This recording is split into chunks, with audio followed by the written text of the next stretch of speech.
We are back on It's Always Game Day in Cincinnati. Lindsay Patterson, Mike Santagata. Mike, what's up?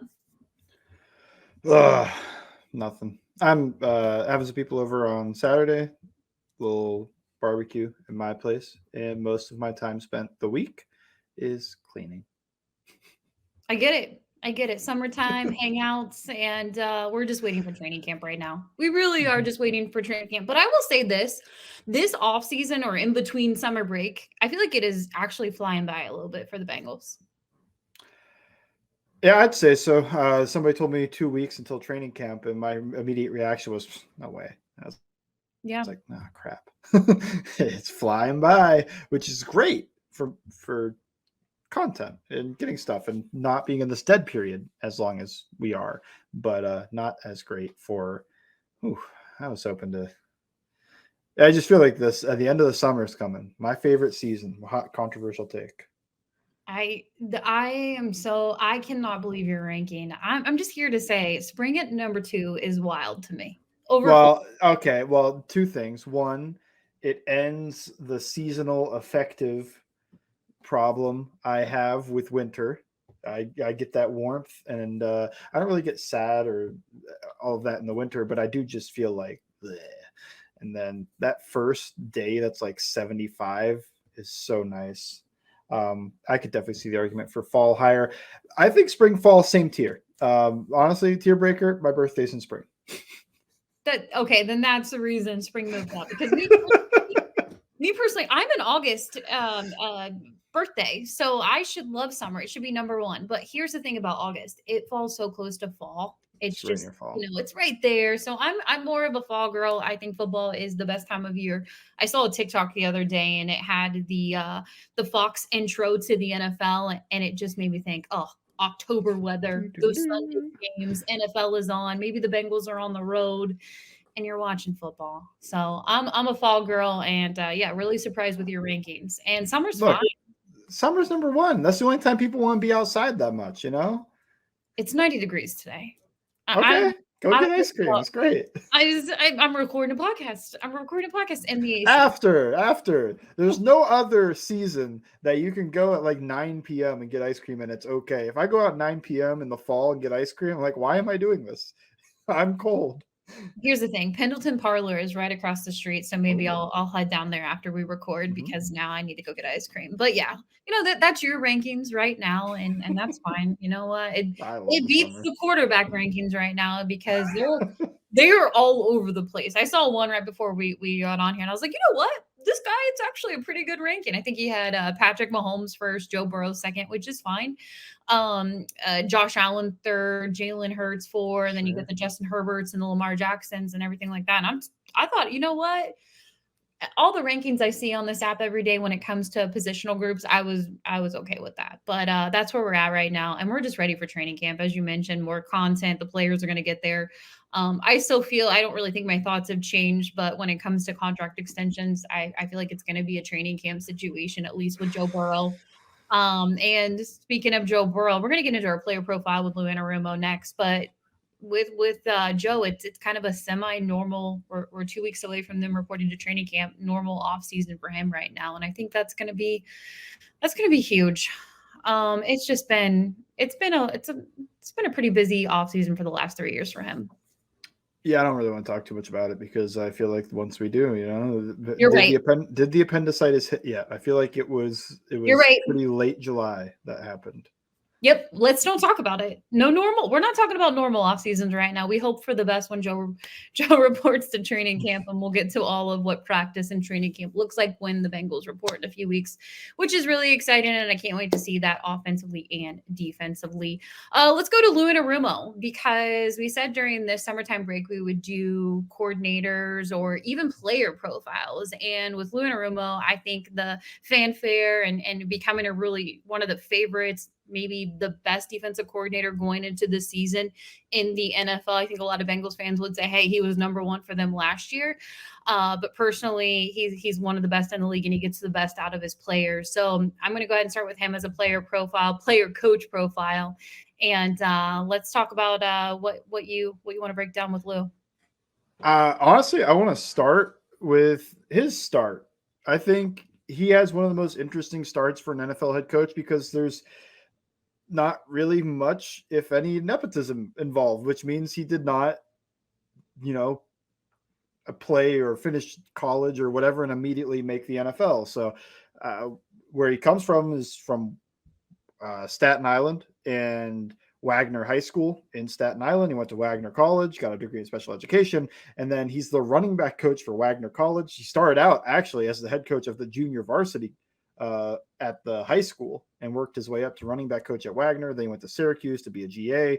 He was the Marine Academy defensive coordinator. He went to Harvard, was the assistant head coach, defensive backs coach, Marshall, Purdue, and then he finally made it to the NFL. That was 22 years after he got his job in college. He finally made it. 23 years he made it to the NFL as the defensive back coach for the Dolphins.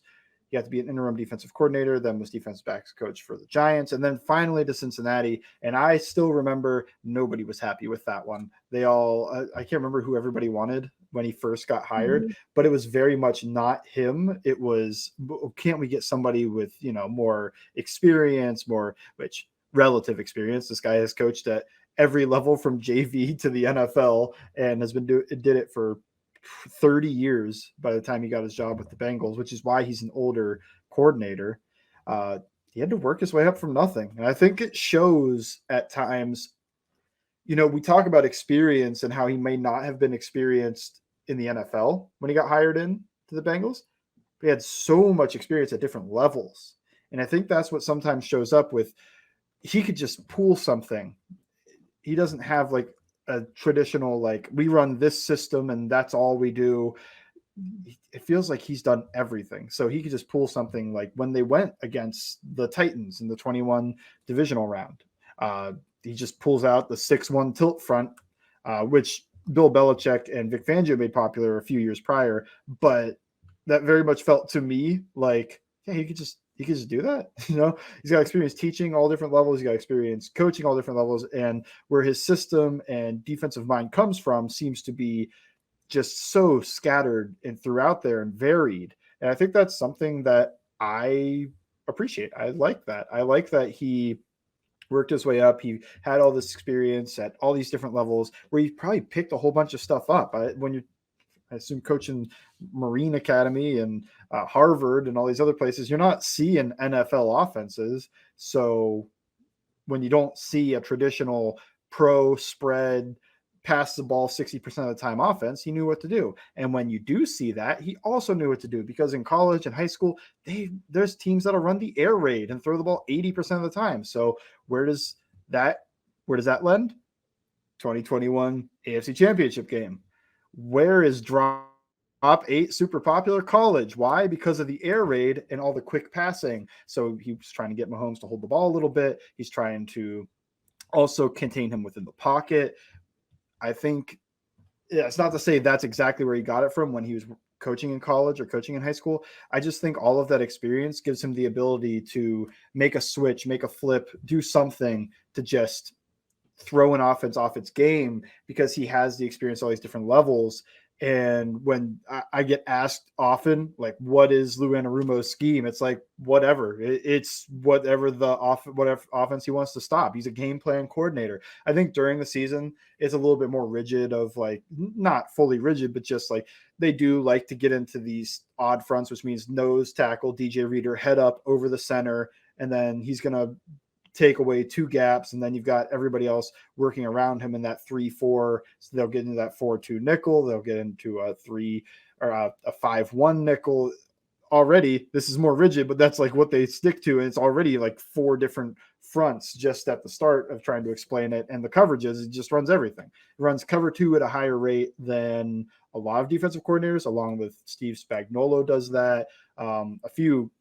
It feels like a few of the better defensive coordinators are leaning into that.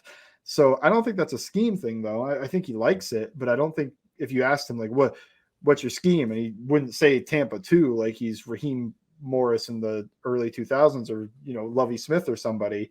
I think it's just very much, I go by my personnel and what the offense I'm trying to stop does. So they're very adaptable. The scheme of the Bengals really, to me, is kind of chameleon. Just, they get thrown into there, and then how do they adapt to take on the offense? I almost think of it for the Pokemon people like Ditto, because Ditto's a Pokemon that it takes a turn and then it just turns into the Pokemon that's fighting. So that's kind of like Lou Anarumo. He goes out there. What is he?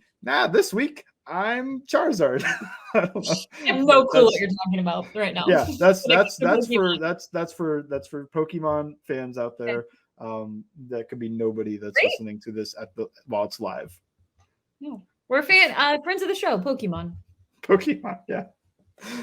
Keep going. Yeah, well, I do think while they have DJ Reader, the philosophy is basically to always he's able to do, I think, the two most important things that a defense can do: limit explosive plays, because he's going to always keep the shell of the defense there and play over the top and limit that, as long as there's no busts or something. It's not a gambling defense, really.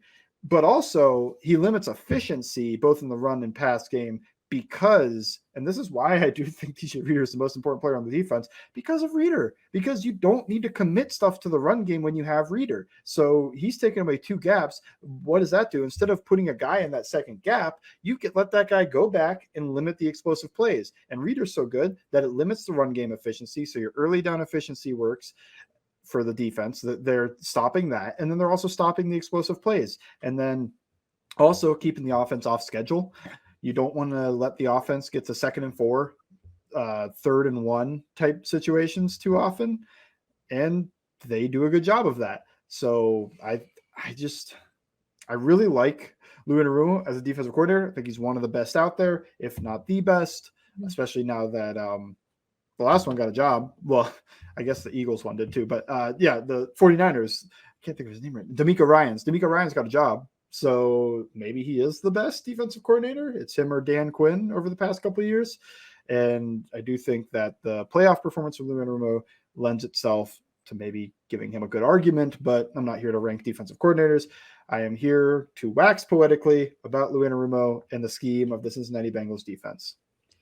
There's more I want to get to, and it's going to transfer to our second segment. And I'm sure Bengals fans are okay hearing more about Lou Anarumo, and we're going to get into kind of his defensive styles. And I actually asked Twitter for some of their Lou Anarumo games over the last few years, and received a lot of good answers, because it's really hard to just pick one. And I know it's really easy for a lot of Bengals fans to say, "Oh, it has to be the AFC Championship game the first time against Patrick Mahomes in the second half." How they were able to turn that on twice. Honestly, you go back to the January game, the day that they clinched the AFC North a year ago, and what he was able to do in the second half. And that's just kind of been Lou Anarumo. There's a few more regular season games in 2022 I do want to get to. But you brought up a really good point. I want to say that Lou Anarumo, and you can correct me if I'm wrong, when it comes to Zach Taylor hiring his staff, because Zach was officially hired later because of the Super Bowl with the Rams, and he's adding his staff later.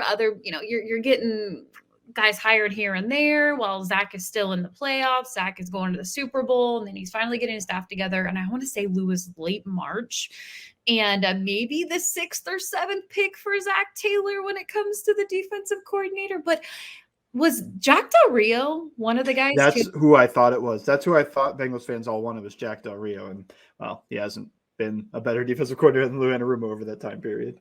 Yeah, it's absolutely wild. I want to go back to his first year, Lou's first year in Cincinnati, because obviously it was no offense to the pieces, but the majority of the pieces that he had, it was almost like just preach patience. It's coming with Lou Anarumo. You get better players, you draft them, you get them in free agency. Obviously, getting DJ Reader in the offseason of 2020 was huge too. But, what did you think about when he was here his first season? Yeah, his first 2 years, I think he, like Zach, got better as time went on, but he also got better players. He was always dealt kind of the bad hand of trying to make everything work.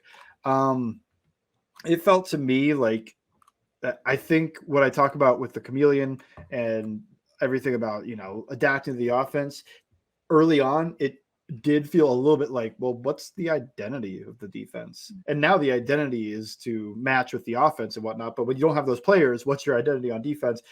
Just kind of moving around. Sometimes it's this and sometimes it's that. Sometimes it didn't really feel like he had one the first year. And I think the first 2 years, I think it was that third year that really felt like everything started to come together.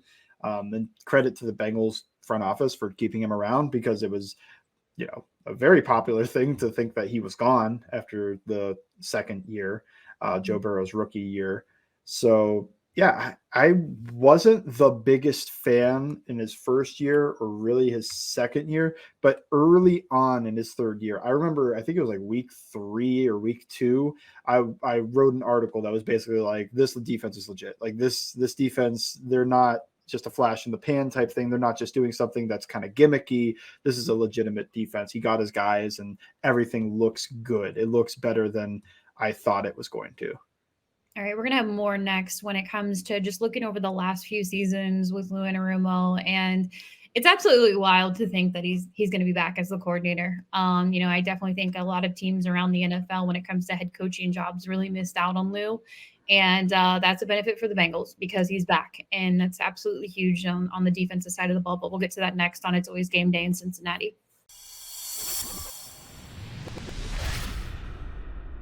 We are back on It's Always Game Day in Cincinnati. Love talking Lou Anarumo. As we mentioned before, training camp is a few weeks away, which will be really exciting to talk about. The breakdown, position battles, all the camp quotes when we get there. But right now we're doing some Bengals profiles, and I'm really excited to continue this conversation with Lou Anarumo. I put it out on social media for people to pick a few games, and we'll get to those in just a moment. But let's just start with Patrick Mahomes as a whole when it comes to those matchups. And I would love to actually, going back to listen to Patrick Mahomes, Andy Reid, when they talk about this matchup with Lou Anarumo on the sideline and what that's really like for them in the first and second half. But why is Lou so good with Patrick Mahomes? Yeah, I think he talked about this on the Pat McAfee show. When you face great quarterbacks, the biggest thing is to just not let them know what you're doing and to get into a rhythm, is to throw them off their game just a little bit. Just pat the ball one time. Just why am I seeing this type of thing right now? Like, what are they doing? Or, just make them uncomfortable, all of those issues, and match up with the other personnel too, not just Mahomes, but how do you deal with Kelsey? How do you deal with the run game? How do you deal with Andy Reid's offense? How do you deal with these wide receivers? And especially in 2021, how do you deal with Tyreek Hill? I think he's done, is it the best? Probably the best job against the Chiefs out of anybody the past 2 years. It has to be. I mean, you win 3 of those games, lose 1, and even the one you lose, what they scored 27, I think. It wasn't an insane amount. So yeah, I mean, I think it's just being able to do stuff that throws the Chiefs offense and Patrick Mahomes off their game. Obviously 2021, the big thing, everybody I think has talked a lot about it. Not just drop 8, but leaving the spy as your 8th dropper. You're rushing 3. You're also hasn't talked about as much, but every time Travis Kelce was attached to the tackle or in line or close to the formation, they used whoever was going to spy to just jam the crap out of him. Just don't let him off the ball. Let's ruin the timing of this offense. Let's just beat up Travis Kelce every single snap. And then have Trey Flowers, who's the size of a linebacker, also beat him up after Sam Hubbard's done with him, so that you're getting 2 eyes on him, sometimes 3, and you're really going to deal with him that way. And you're always going to have a guy watching Tyreek Hill. They actually had a cool coverage call that Coach Vass talked about on YouTube with me. I was a special guest, but it was every time Tyreek Hill got in the slot, the safety would get into quarters, which would mean that he's going to take, if Tyreek Hill goes deep, they're going to be on a bracket on Hill. But if Tyreek Hill lined up outside, they got into halves. But this was man coverage, so 2-man essentially. And what does that do? It gives you a guy over the top of Tyreek Hill. So what does the guy on Tyreek Hill have to do? Just cover underneath every time. Like, no matter where he goes, we're going to have a call on that side of the field so that he has a guy over the top, a safety over the top, and you just have to worry about everything underneath. And I think it really helped in slowing him down and this explosive offense of the Chiefs down in that game. Really cool game from him. And then he does almost as well in the next year's AFC Championship game. It's almost hard to talk about some of these regular season games because it feels like all of his best work has been the playoffs, including the Super Bowl, where he did a great job in the Super Bowl too. Uh, yeah, I think a lot of with slowing down the Chiefs, slowing down Josh Allen and the Bills, slowing down Matt Stafford and the Rams, has just been do something that they're not expecting that will throw them off of their game. And he's done that every matchup, even though he's faced the Chiefs 3 times before that AFC Championship game, still could pull some stuff out and just force maybe not a turnover, but an incomplete pass and a punt, something like that. Just get the ball back, force a turnover, because punts essentially are force a punt, though. End the offensive series by doing something unexpected and making them react to that. I think he just does a great job of game planning for opponents and taking away what they want to do. All right, Wheeler, we actually, the Bills playoff game, and I know you just mentioned it with Josh Allen going into that game and the elements that both sides of the ball were going to face, and you can even say the Buffalo Bills too. Is there anything else that really stands out for you personally when you think about that divisional game against the Bills? Yeah, because he was bringing pressure from Canada, basically, like all the way out there. Like they were not lining up and blitzing. They were Mike Hilton type or Von Bell or somebody would be way out near the numbers of the field. And then on the snap of the ball, go, just sprint. And that's a way that I think the Bills missed an opportunity and the Bengals took advantage of this weather. You're not going to get the great get off that you want as a defense. So you can't just rush 4 and expect them to get home. This also, the Bills offensive line and Josh Allen never accounted for this guy in the protection. So he always came through clean unless there was just some savvy like offensive lineman or running back or whoever tight end that just like, oh shoot, that guy's coming. But it wouldn't be like they're planning for that guy coming. They're coming from far enough away that they never got planned for. Everything slowed down a little bit because of the snow. And I think that was the biggest thing for me, at least watching, was just they stopped the run game like they seem to always be able to do. And then when it comes to the pass game, when they got into those situations, he figured out or just knew that they wouldn't account for these guys blitzing if he sends them their free rushers and sent those and worked out perfectly. I just think that was the biggest thing in stopping the Bills offense other than players playing well. Obviously players have to play well. That's the biggest part too.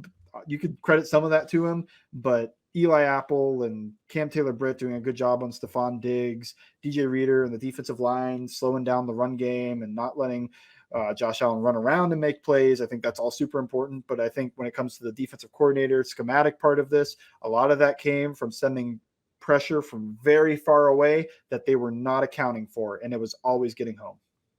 I think you bring up a good point when it comes to the players. You have the players that believe in what you're saying. You have Lou Anarumo. It's a great mix together because you look at what he's able to do. We were talking about Patrick Mahomes earlier, and you talk about, shutting down Travis Kelce. A lot of people are like, why don't other teams take that play for their playbook when they're facing the Kansas City Chiefs? It's you don't have the same players and you don't have Lou Anarumo. So, it really doesn't mix well when other teams in the AFC West are like, let's try that. Let's do exactly what the Cincinnati Bengals do, and let's shut down Patrick Mahomes the way he does. It just doesn't work out the same. And the Bengals couldn't even do it the next time because the Chiefs were ready for that change. So they start moving Kelce into stacks. They start sending him out wide, so you can't do that type of thing.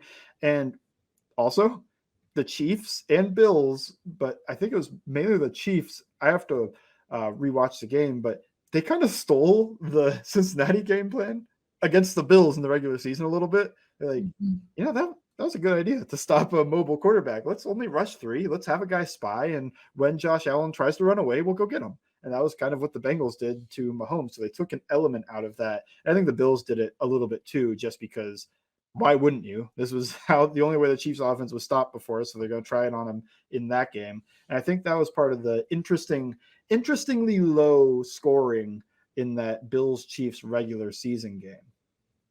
This one I actually didn't think about, and you can correct me if you feel differently about it. Bengals Mike says the 2020 Steelers game that felt like the turnaround to this day. For me personally, I think about Ryan Finley just running for his life the whole game, and they're able to win it. And if you remember, the Steelers were on a nice run to begin the season. They lost the week before, and I think a lot of people said there's no way they're going to lose to Cincinnati on Monday Night Football with their third string quarterback out there. Muppet Defensively, Night Football. it was, and it did feel like the turnaround, and the image that always stands out for me personally is the Von Bell hit. Yeah, The Von Bell on Juju. Did anything defensively kind of stand out for you, or are you like, maybe it I was think. game or something? Yeah, I think when we talk about schematically, no, like nothing really Mhm. stood out for me. Yeah. But what did stand out, the physicality and how they match the steel. Like we are not going to get pushed around. We are not. This is not, the Bengals versus Steelers of old, where the Steelers are going to, get physical, get toe the line. I'm sure some people know what I mean there. But get real physical. Does it, get stay within the realms of legality? Not always. But the Bengals in that game punched them in the mouth, and the Steelers didn't have a response. And they just kept hitting. And I think obviously the biggest one was the Von Bell hit on Juju Smith-Schuster. It just, I think that felt very much like a turning point. It wasn't anything schematic. It was just very much the Bengals defense is going to be physical. This Bengals team is not the Bengals team that you're used to. This is the Bengals team that's going to punch you back. They're going to try to take it to you, and they're going to try to, intimidate, exert their will on the offense. Just everything you can think of with the physicality part of football. I think that showed it in that 2020 Steelers game. I don't think it was. There's a little bit you could take away though, because I think this Bengals defense, since that game specifically, has always done a good job of tackling and has always been physical. I think that was. Do you remember was it Spaces that all the Titans people were saying they were a finesse team? It's Yeah. like you just watching the offense, and the offense still like it was even that's dicey to call it that, but they came out and that defense just showed them like it's not a finesse defense for sure. Like this defense, they're gonna hit, they're gonna play the run, they're gonna get physical, they're gonna be tough. And I think that's the main thing I could take away from the 2020 Steelers game is like this Bengals defense is tough. Yeah, and you get that, I'm sure, from Lou Anarumo and the coaching staff and what they're preaching at practice, and it did overall. I mean, I don't even have to point on the defensive side of the ball, but it did feel like a change for Zach Taylor when it comes to prime time, and overall for the coaching staff and that new staff because they were only in year two. And then obviously Joe Burrow was injured and he's going to be rehab, and you don't know what the next year is going to look like. And of course, they go to the Super Bowl the next year. We'll get to another one. And you guys had plenty of games, and I actually want to continue this conversation because there's a lot of different games to point out. I know the popular opinion was the 2021 AFC Championship game with Kansas City, but I feel like we've hit on that enough. You mentioned the Titans. You could point to the divisional round, and I think you could even look at the regular season game against the Titans when it comes to Derrick Henry. If you remember that divisional round, it was Derrick Henry's return. And all you heard leading up to the divisional game was Derrick Henry's back. Oh no. Can Cincinnati stop him? What's that going to look like? And of course, defensively, turnover to in the game. Bengals get the ball back, set themselves up for the game-winning field goal. You have that in the divisional round, and then you also stop him. It was absolutely crazy watching this defense stop Derrick Henry in the regular season game last year too. But overall, when you look back at those games against Tennessee, what did you like about those matchups?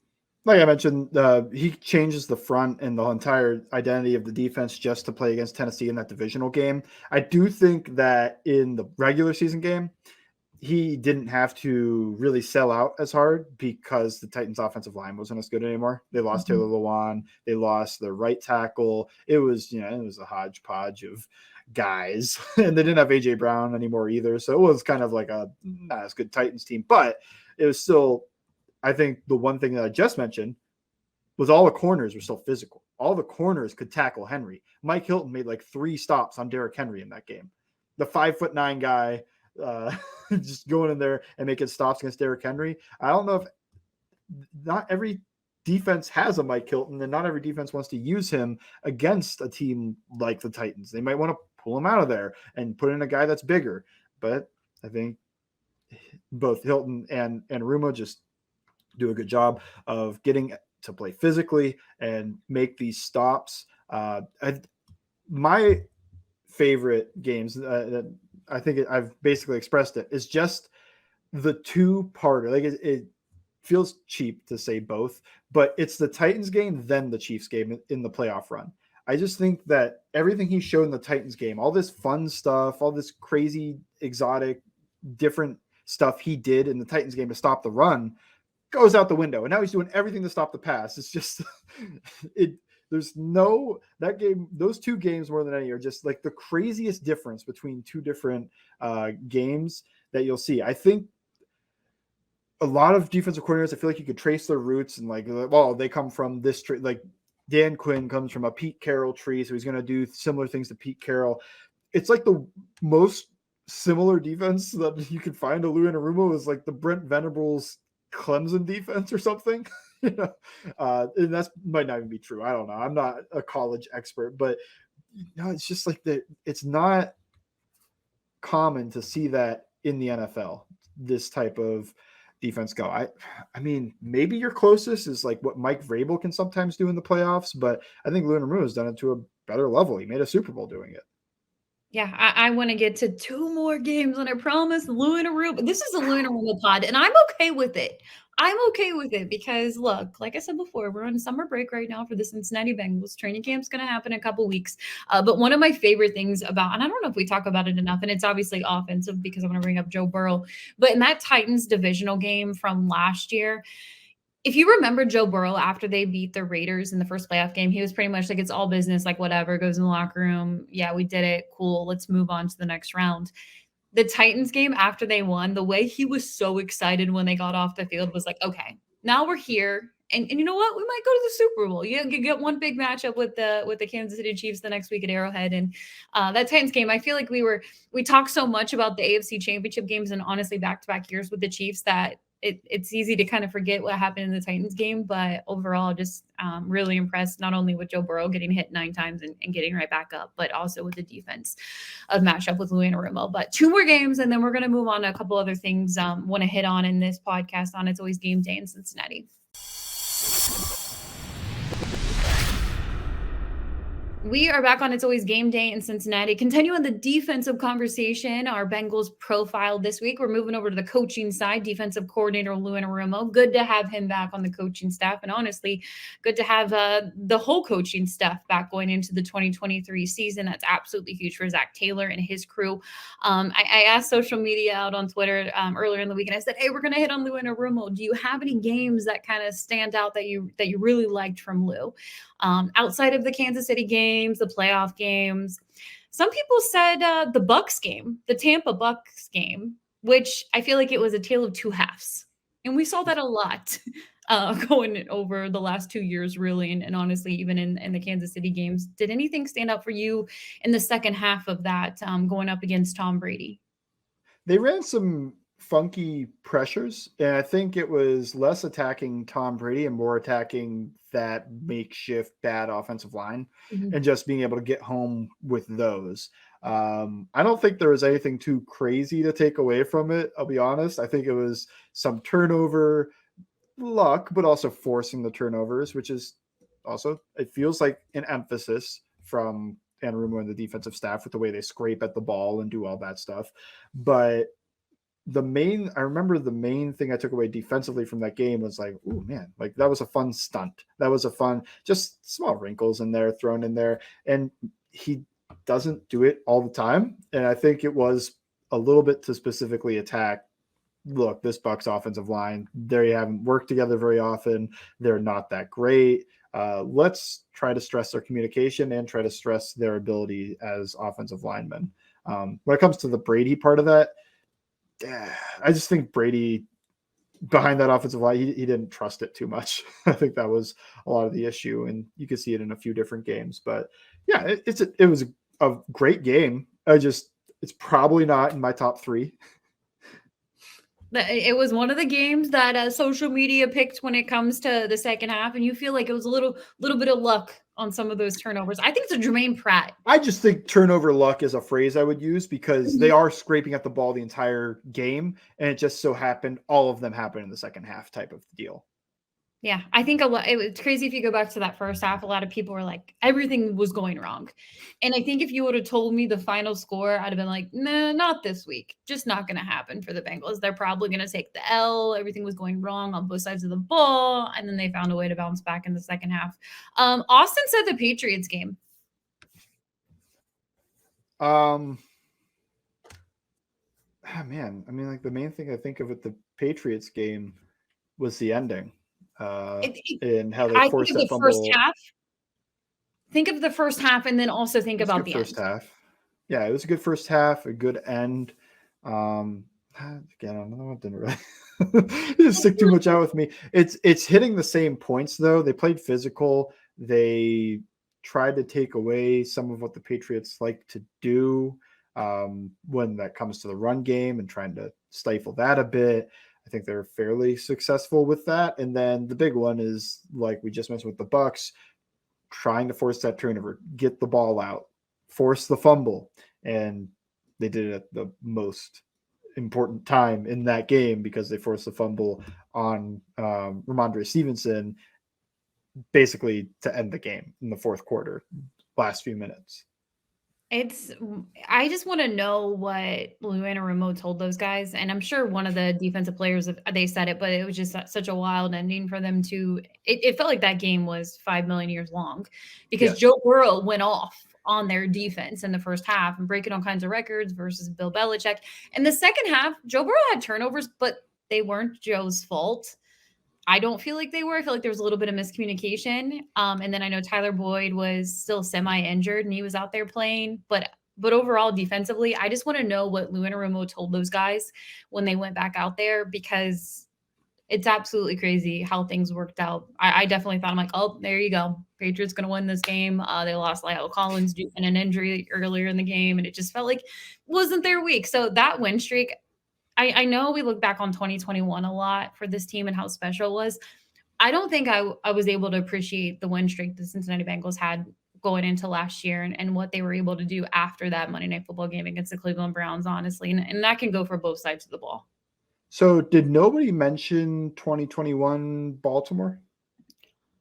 I didn't see a Baltimore. I did not see a 2021 Baltimore. Go ahead. You schematically, I found that one interesting because they did the game plan to basically stifle the 2021 Ravens with Lamar, that the Dolphins then cranked up to like 250 or something, but almost way more than normal. I'm not going to give a percentage or anything because I don't know, but way more than normal. They were lining up and just zero blitz, which is just everybody, but it was called hot droppers. It's called, I think, a rain check is the terminology for it. So what rain would be is both the linebackers that are blitzing.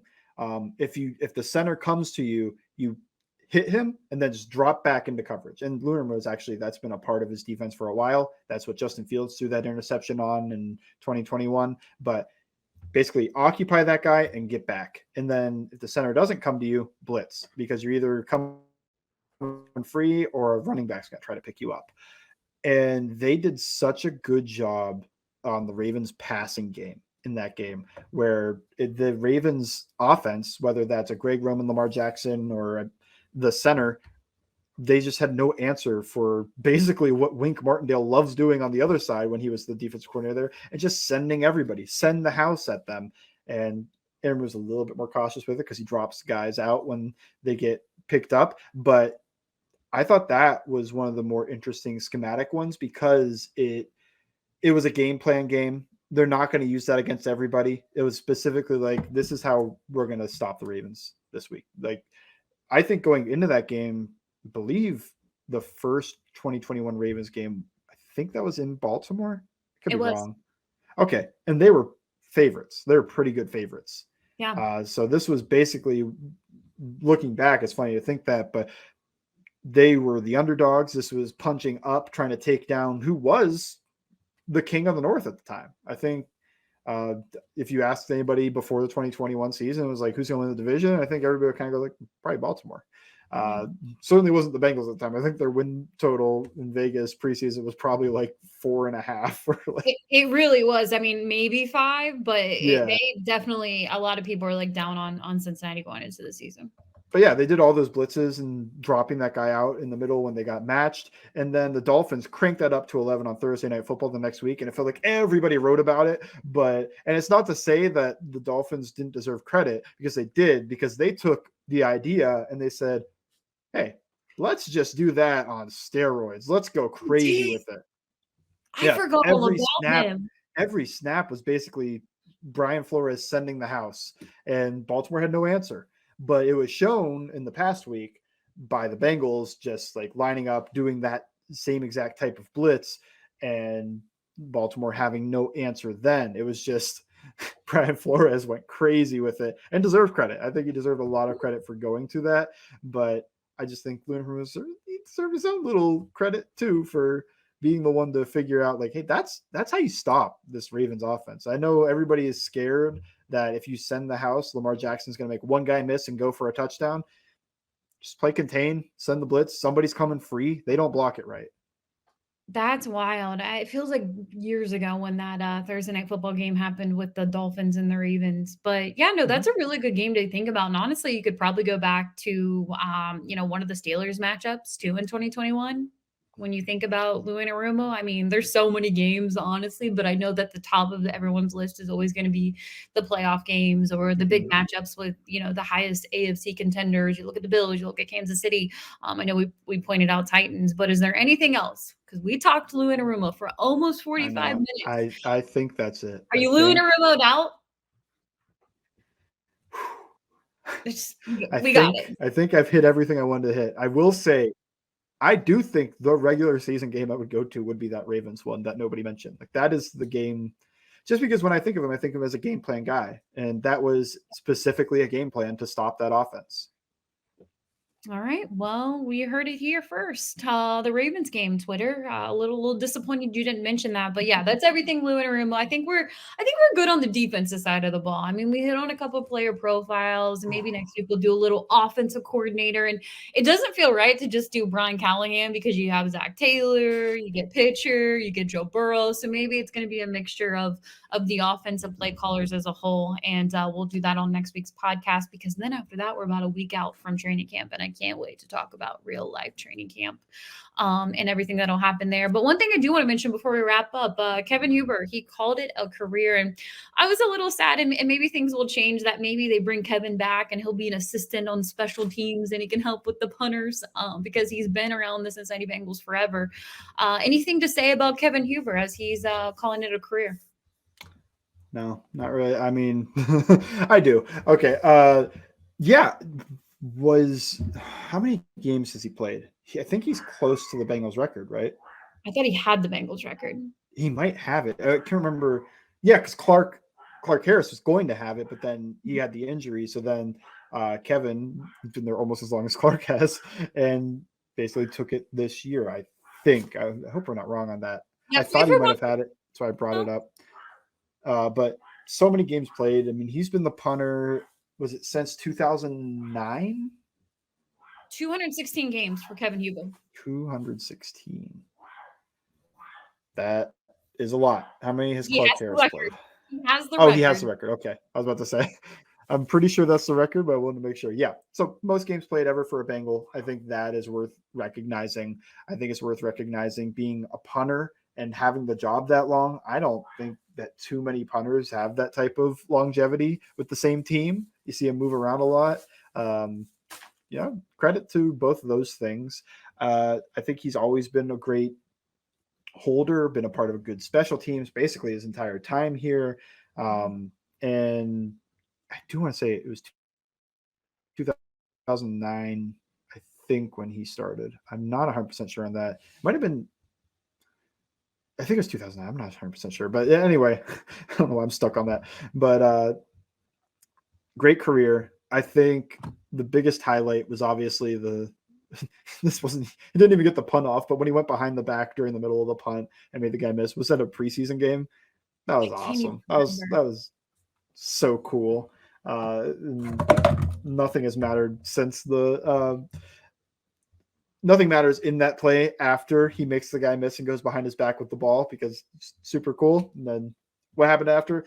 I think he went down. I don't think he got that ball off, but it was very awesome. And UC guy from Cincinnati, I think that's also a very cool part of it. Just local, played the most games ever as a Bengal. You do wish, I think early on he was punting pretty good this year. It just felt like the age caught up and he couldn't withstand the entire season anymore. And that was actually kind of true the year before too, although it happened later on that year. Those are all my quick thoughts on Kevin Huber, but great punter. Good. I mean, super long Bengal. I can't even remember the last punter before Huber. Just It was oh my goodness. This is gonna kill me. Oh my goodness, it's gonna kill me. I really wish you wouldn't have brought that up I'm because looking at. I'll look it up, but yeah, that I just think great career. I think it was awesome that he made it this long, got to have the record for most games played, and I think I don't think it's the last time you'll see Kevin Huber with the Bengals. I think they might do like one of those. Might not be this year, but I think you'll see Ruler of the Jungle Kevin Huber at some point. I think that's definitely possible. you know what kind of bums me out, and obviously I agree with you. Felt like, early on in the season in 2022, he was doing okay, it was fine. And then they made the change with Chrisman, and nothing against Drew Chrisman because I think it was a good move to see what else you had in Drew Chrisman.